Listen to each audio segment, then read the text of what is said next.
The massive space station floated in the darkness like a black jewel against the dying red star.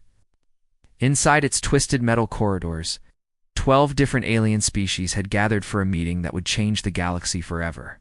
The air buzzed. With tension and whispered promises of destruction, the Valdori Consortium had controlled the galaxy for 3,000 years. They never used armies or fleets to conquer worlds. Instead, they used lies, tricks, and economic warfare. They would make species dependent on their trade, then slowly strangle them until they had no choice but to submit. It was a method that had worked perfectly for millennia, but now they faced a problem they had never encountered before. "Look at this," hissed the Kethran ambassador, its snake-like body coiling around a holographic display. Its scales shimmered, green and gold in the dim light. 47 new human colonies in just 1 year. They spread across the galaxy like some kind of disease. The other aliens murmured in agreement. The humans had appeared in galactic politics only recently, but their expansion was unlike anything the Consortium had ever seen. Most species took centuries to establish even a handful of colonies. Humans had built hundreds in just decades. The Hegmark, a towering creature made of living crystal, stepped forward. Its voice rang like breaking glass. "These humans do not follow the rules. They trade with species we have forbidden them to contact. They explore regions we have marked as off-limits. They ask questions about things that should remain secret." A central chamber filled with angry chittering and growling from the assembled aliens. Each species had its own reasons to hate the humans. The Kethran had lost 3 profitable trade routes to human merchants who offered better deals. The Hegmark had seen their mining operations disrupted by human explorers who discovered new asteroid fields. Other species had similar complaints. But the most troubling thing about the humans was not their expansion or their trade. It was their unpredictability. Every other species in the galaxy followed patterns that the Consortium could understand and manipulate. Humans did not. "We cannot fight them directly," rumbled the Consortium's eldest member, the ancient gasping. Existed as a cloud of intelligent particles that spoke through the station's air systems. "I have studied their history. These humans become more dangerous when they are threatened. They grow stronger under pressure, not weaker." The gas being's words carried the weight of 3,000 years of experience. It had seen the rise and fall of dozens of civilizations. It knew the difference between species that would submit and species that would fight to the death. Their own records show this pattern. The gas being continued. When faced with extinction, they unite. When attacked, they innovate. When cornered, they become capable of violence that terrifies even themselves. The Kethran's eyes glowed with cunning intelligence. "Then we will not corner them. We will be more subtle. We'll make them think their problems are their own fault." The plan that emerged from the meeting was simple but brilliant. The Consortium would not declare war on humanity. Instead, they would wage a secret campaign of sabotage and disruption. Supply ships would develop mysterious engine problems. Communication. Networks would suffer from unexplained interference. Colonial equipment would break down at the worst possible moments. "Humans already blame themselves for everything," the Kethran explained.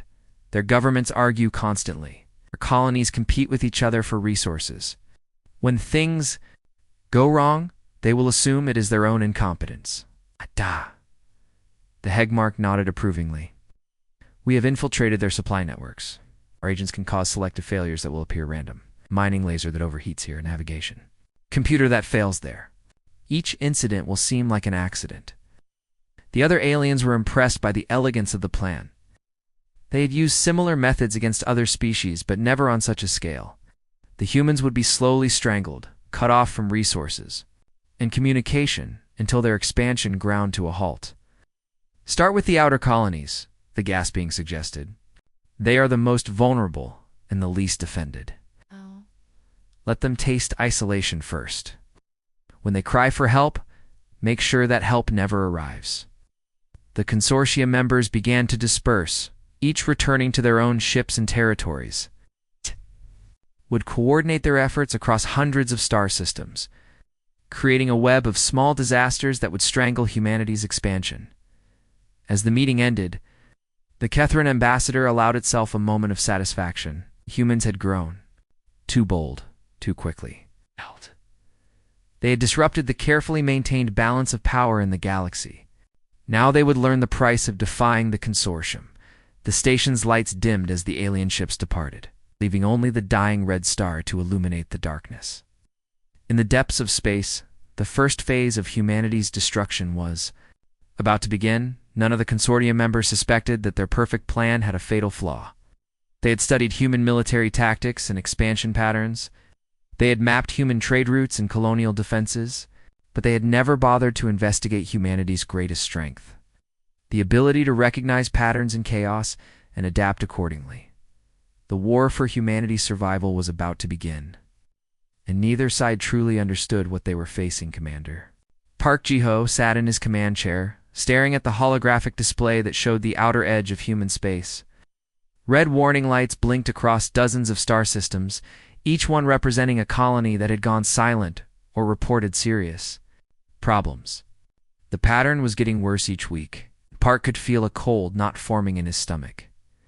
The bridge of the TDF horizon was usually a place of calm efficiency. But today, tension filled the air like electricity before a storm. Officers moved between their stations with worried expressions, checking and rechecking data that told the same terrible story over and over again. "Sir, we just lost contact with the mining station at Kepler 4 for 2B, reported Lieutenant Kim Sora, her voice tight with stress. She was normally one of the most composed officers Park had ever served with, but months of mounting disasters were taking their toll on everyone. Their last transmission mentioned complete power grid failure, then nothing. Park rubbed his tired eyes. 23 years in the Terran Defense Force had taught him to read between the lines of military reports. He had fought in 3 different conflicts and survived situations that would have broken lesser men. But this was different. This was like fighting shadows. "That makes 3 colonies this month," he said quietly. "What about the supply situation?" Kim pulled up another display, her fingers dancing across the control panel. "It's getting worse. Sir, transport ships are arriving at their destinations with empty cargo holds. The crews swear they loaded everything properly, but the goods are just gone. Navigation systems are failing at random intervals, causing ships to arrive weeks late or not at all." The main screen showed a map of human space, with red lines indicating broken supply routes and yellow dots marking colonies that were running low on essential materials. The pattern looked like a disease spreading through the galaxy, slowly strangling humanity's expansion. "And the communication networks?" Park asked, though he already knew the answer.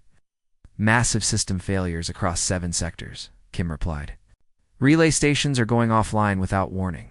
Technicians can't find anything wrong with the equipment, but the networks just stop working. Some colonies have been cut off from outside contact for weeks." Park stood up and walked to the main display, studying the scattered pattern of failures. Each incident looked random when viewed alone, but together they formed something that made his blood run cold. Someone was systematically destroying humanity's ability to expand and communicate. "What's the official explanation from Earth Command?" he asked. Kim's expression darkened. "Resource allocation errors and colonial management failures. They're saying we expanded too fast and didn't plan properly. The politicians are talking about pulling back from the outer colonies and focusing on consolidating our existing territory." Park felt anger rising in his chest. The bureaucrats back on Earth were so focused on their reports and statistics that they couldn't see what was really happening. They were blaming human incompetence for disasters that were clearly being caused by someone else. "Sir, if I may speak freely," Kim said carefully, "I've been running my own analysis of these incidents. The timing is too precise, the methods too varied. This isn't random equipment failure or human error. Someone is doing this to us." Park nodded grimly. Kim was one of the smartest officers he had ever worked with, and her instincts were usually correct. If she saw a pattern, then there was definitely something to find. "Show me what you've discovered," he said. Kim brought up a new display that showed the timeline of failures across human space. "Look at this, sir! The navigation failures always happen when supply ships are carrying critical materials. The communication blackouts occur just before colonies are scheduled to report problems. The equipment breakdowns target the most essential systems at the worst possible times. Park studied the data, his mind racing. The pattern was subtle, but undeniable. Someone with detailed knowledge of human operations was orchestrating these disasters with surgical precision. How many people know our supply schedules and communication protocols? He asked. That's the problem, sir. These operations involve information from dozens of different departments and agencies. Either we have a massive security breach, or— Kim paused, her face pale. Or what? Someone has been watching us for a very long time. It's long enough to map our entire expansion. Program and identify every weak point. Park felt a chill run down his spine. The implications were staggering. If Kim was right, then humanity was under attack by an enemy that had been studying them for months or even years. An enemy that knew their systems better than they knew themselves. I want you to run a complete analysis, he ordered. Cross-reference every failure with personnel records, supply manifests, communication logs, and anything else you can find. Look for patterns within patterns. Find me something that doesn't belong. Kim nodded eagerly. What about Earth Command's orders to focus on internal solutions? Park's expression hardened. Earth's Command is fighting the last war. They're looking for enemies that announce themselves and attack from the front. But the real enemy is out. They're in the dark, cutting our throats while we argue about budget allocations. As Kim returned to her station, Park stared out at the stars through the bridge's main viewport. Somewhere in that vast darkness, an enemy was working to destroy everything humanity had built. They were patient, clever, and completely invisible. But they had made one mistake. They had assumed that humans would never look beyond their own failures to see the truth. Park smiled grimly. They were about to learn that humans could be just as patient and clever as any alien species. The hunt was about to begin. The mining station's interrogation room was cold and sterile, lit only by harsh white lights that cast sharp shadows on the metal walls. Commander Park Ji-ho stood behind thick glass, watching the most important conversation in human history unfold before his eyes. His hands were shaking slightly, but he couldn't tell if it was from excitement or fear. On the other side of the glass, Chief Warrant Officer Lee Min-ho sat across from something that looked almost human. Almost, but not quite. The creature had been working as a technician on the station for 6 months, blending in perfectly with the human crew. Its false identity had been so complete that nobody suspected anything was wrong. The discovery had been pure luck. A routine security scan had detected strange metal objects beneath the creature's skin. When the medical team investigated, they found biosynthetic implants that were definitely not human technology. The creature's disguise had been perfect on the surface, but the hidden technology gave it away. Now, its disguise removed, the alien's true form was visible. It had long, thin arms and legs that looked too fragile to support its body. Its skin was pale and translucent, showing the network of alien blood vessels beneath. But the most disturbing feature was its eyes, which reflected light like a cat's, and seemed to see everything. "You humans are so predictable," the alien said, its voice carrying strange musical tones that made Park's skin crawl. "You think you are so clever, but you understand nothing about what is really happening to your species." Lee remained calm, his expression showing no emotion. He had been trained for situations like this, though nobody had ever expected to interrogate an actual alien. "Why don't you explain it to me?" The alien's laugh sounded like breaking glass. "Your species is already dead. You just haven't stopped breathing yet. The Valdori Consortium has been destroying civilizations for 3,000 years. We have perfected the art of conquest without war." Park felt his heart stop. 3,000 years?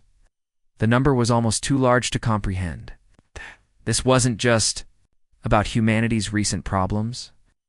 This was about a galactic conspiracy that had been operating since before human civilization began.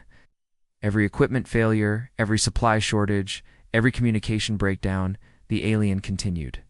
"All of it has been our work, or the shadow behind every disaster that has befallen your colonies. Your leaders blame human incompetence, but we orchestrate every failure with perfect precision." Lee leaned forward, his voice remaining steady. Despite the magnitude of what he was hearing, "How many species have you destroyed?" 47, the alien replied with obvious pride. "Some fought us with weapons and warships. Others tried to negotiate or surrender. All of them failed because they never understood what they were fighting. You cannot defeat an enemy you cannot see." The number hit Park like a physical blow. 47 entire species, wiped out by an enemy that remained completely invisible. The scope of the conspiracy was beyond anything he had imagined. "How many of you are there?" Lee asked. The alien's eyes gleamed with malicious satisfaction. "We are everywhere. Your colonies, your ships, your government buildings. We have been studying you for years, learning your weaknesses, mapping your responses. We know your species better than you know yourselves." Park's mind raced as he tried to process the implications. If the aliens had infiltrators throughout human space, then nowhere was safe. Every human installation could be compromised. Every supply ship, every communication network, every defense system could be under alien control. "Give me names," Lee demanded. "Locations. I want concrete information." The alien's laugh was even more disturbing the second time. "Why would I help you? You cannot fight what you cannot see. Your species is very good at destroying obvious enemies, but we are not obvious. We're the random malfunction, the natural accident, the human error that is not actually human at all." Park activated his emergency communicator with trembling fingers. "This is Commander Park Ji-ho. Priority Alpha transmission to Tyrone High Command. We have confirmed alien infiltration. The conspiracy is real, and it's much bigger than we thought." The interrogation room, the alien's expression began to change. The smug satisfaction was replaced by something that looked like concern. For the first time since the interrogation began, the creature seemed to realize that it might have made a mistake. "You've told us too much," Lee said quietly. "You were so confident that we would never figure out the truth that you've given us the key to understanding everything. You've told us that there is a pattern, and now we know to look for it." The alien's eyes widened as the full impact of its error became clear. The consortium's greatest strength had always been invisibility. They had conquered 47 species by remaining completely hidden, striking from the shadows while their enemies fought among themselves. But now, for the first time in 3,000 years, their prey knew they were being hunted. The aliens had underestimated humanity's ability to adapt and learn from new information. Once humans knew there was a pattern to find, they would not stop until they had mapped every detail of the conspiracy. "You've made a fatal mistake," Lee continued. "You've revealed that you exist. Once humans know their enemy is real, they become very dangerous indeed." The alien sat in stunned silence, finally understanding that the perfect plan had developed. A fatal flaw. The invisible war was about to become very visible indeed. The emergency message from mining station Omega-7 traveled through space at faster-than-light speeds, reaching Earth in just over 3 days. Within hours of its arrival, something incredible began to happen across human space. It was as if a sleeping giant had suddenly awakened and remembered how dangerous it could be. Admiral Choi Dong-ho stood in the underground command center on Mars, watching displays that showed the entire galaxy. The room was filled with the quiet hum of computers and the rapid clicking of fingers on keyboards. Officers moved between stations with urgent purpose, their faces showing a mixture of excitement and grim determination. "Sir, the production numbers are incredible," reported Captain Yu-jun from her position at the main control station. Her voice was filled with amazement as she read the incoming data. "Every factory, every manufacturing plant, every industrial facility in human space has been converted to military production. We're making weapons and ships faster than we ever thought possible." The Admiral nodded, his weathered face showing no surprise. "How fast?" "Industrial output has increased by over 300% in just 2 days," you replied. "The civilian corporations are working around the clock. They're building everything from ammunition to battleships. The numbers are beyond anything we've seen before." Around the command center, holographic displays showed the transformation taking place across human space. Factories that had been making consumer goods were now producing military equipment. Shipyards that had been building cargo vessels were now constructing warships. The entire human economy had shifted into war mode almost overnight. "What about personnel?" the Admiral asked. "Every reserve unit has been activated," replied Lieutenant Commander Bei Sihan from the communications station. "Colonial militias are reporting for duty. Even the merchant marine has been integrated into the fleet structure. We're looking at the largest military mobilization in human history." The main display showed a map of human space with thousands of green dots representing ships and military units. The dots were moving in coordinated patterns, converging on specific targets with precision that would have been impossible to achieve through normal military channels. "Sir, we're receiving data from assets I didn't even know existed," Bay continued, his voice filled with amazement. "Deep cover operatives in alien space, monitoring stations in neutral systems, supply caches in sectors we've never officially visited. It's like we've had a secret military network operating for years." Admiral Choi smiled for the first time in days. "The consortium spent years studying our official military forces and expansion patterns. They mapped our known assets and documented our standard procedures. But they never bothered to look at our contingency planning. The transformation was not just about military hardware and personnel. Something deeper was happening to humanity itself. For the first time in generations, every human settlement from Earth to the furthest colony shared a common purpose. Species that had spent centuries arguing and fighting among themselves had found something that united them completely. "The psychological impact is remarkable," observed Captain.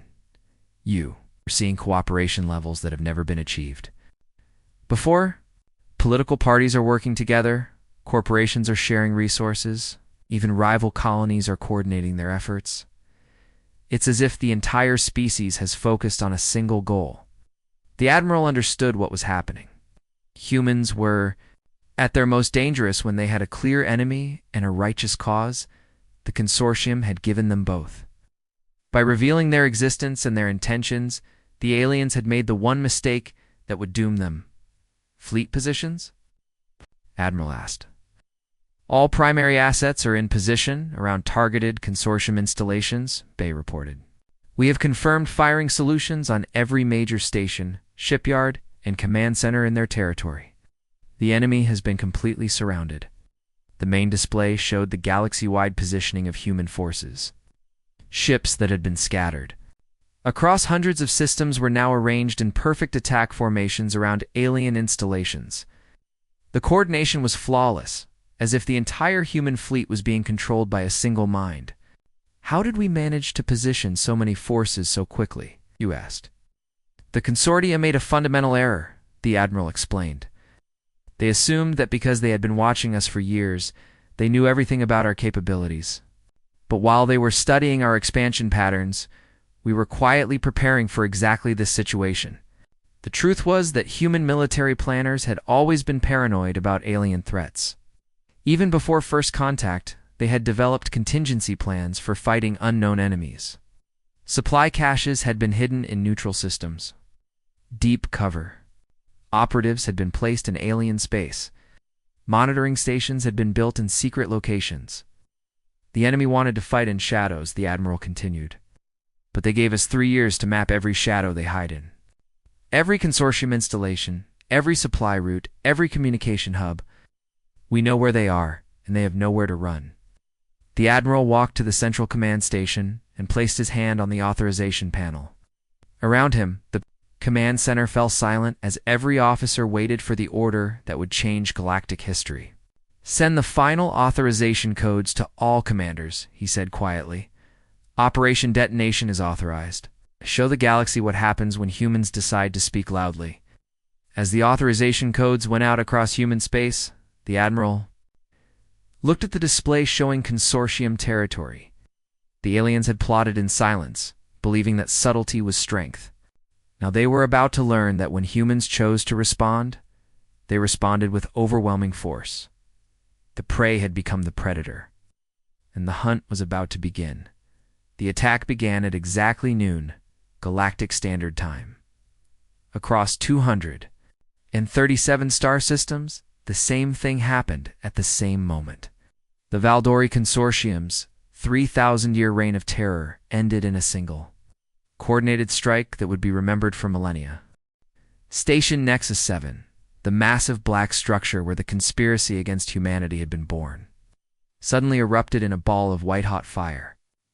Hidden explosive charges that had been placed throughout the station's structure detonated simultaneously, turning the entire facility into expanding plasma in less than a second. The aliens inside had no time to scream, no time to send warnings, no time to do anything but die. The same scene played out across the galaxy. The Cathron military shipyards at Vigo Prime, where thousands of alien warships had been built, vanished in a cascade of antimatter explosions that lit up the entire star system. The Hegmark trade hub near Arcturus, a massive space station that had controlled commerce for centuries, folded in on itself as its artificial gravity generators overloaded and created a miniature black hole. Supply depots, command centers, manufacturing facilities, and communication hubs that had operated for hundreds of years simply ceased to exist. Each explosion was perfectly timed, perfectly placed, and perfectly devastating. The consortium's infrastructure was being systematically destroyed by an enemy they had never seen coming. In the emergency command bunker hidden in the core of a rogue planet, the surviving members of the consortium leadership watched their empire dissolve in real time. The holographic displays that had once shown their vast network of power now showed nothing but expanding debris fields where their greatest strongholds had once stood. "How is this possible?" whispered the Kethran ambassador. "It scales now, pale with shock and terror. We monitored every human ship, every weapon, every soldier. We knew the location of their entire fleet." The ancient gas being, whose thoughts rippled through the bunker's atmosphere, seemed to shrink in on itself. "We knew their official military assets. We never suspected they had unofficial ones. We have been outmaneuvered by a species we thought. We understood." Suddenly, the bunker's emergency communication system activated. Fleet Admiral Han Minge's face appeared on the main screen, his expression cold and professional. Behind him, the bridge of the human warship TDF Incheon hummed with quiet efficiency. "To the surviving members of the Valdori Consortium," he began, his voice carrying across hundreds of star systems through quantum communication arrays. "You made a fundamental error in your assessment of humanity. You studied our military forces, our expansion patterns, our political divisions. You mapped our weaknesses and tried to exploit our chaos." The transmission showed tactical displays of human fleet positions. Warships surrounded every remaining consortium installation there, weapons powered and ready to fire. The aliens had been completely outmaneuvered without even realizing it. "But you never understood our greatest strength," the Admiral continued. "When humans are divided, we are chaotic and unpredictable. Humans are united, we are unstoppable. You gave us the one thing that unites us better than any ideology or government: a clear enemy and a just cause." The Hegmark's crystalline form began to crack under the stress. "But we were invisible. We were subtle. We worked in shadows." Admiral Han's expression hardened. He plotted in silence, believing that subtlety was strength, but silence is not a human virtue. "When we speak in detonations. When we act with the fury of a species that refuses to be caged." The communication ended, leaving the consortium leadership in stunned silence. Around them, the walls of their supposedly impregnable bunker began to vibrate with a low, harmonic frequency that made their bones ache. "What is that sound?" asked a terrified technician. "Quantum torpedoes," the gas being replied with bitter understanding. "They have found us even here." The Hegmark's voice cracked with desperation. "Can we surrender?" "They're not accepting communications," reported another technician, his voice shaking with fear. "All channels are broadcasting the same message: unconditional surrender in 60 seconds, or join your stations in the void." The ancient gas being's thoughts carried a note of bitter understanding. 3,000 years of careful manipulation, ended by a species that learned to outthink us in 3 years. We taught them that silence could be a weapon. They have taught us that detonation is the only language that truly matters. The countdown continued relentlessly. 59 seconds. 58. 57. How did they find us? Ambassador asked desperately. 8. The same way they found everything else, the gasping replied. While we were studying their obvious assets, they were quietly preparing for exactly this situation. They had agents in our space, monitoring stations and neutral systems, supply caches in sectors we didn't even know they had visited. We were so focused on their chaos that we never noticed their planning. The countdown reached 10 seconds. The consortium leadership looked at each other with the knowledge that their species' survival depended on the next few moments. Surrender, the Hegmark whispered. The message went out with 57 seconds remaining on the countdown. Across the galaxy, human fleets held their fire, but their weapons remained trained on every consortium asset. The message was clear and unmistakable. Earth had spoken, and the galaxy had listened. The war was over. Humanity had won.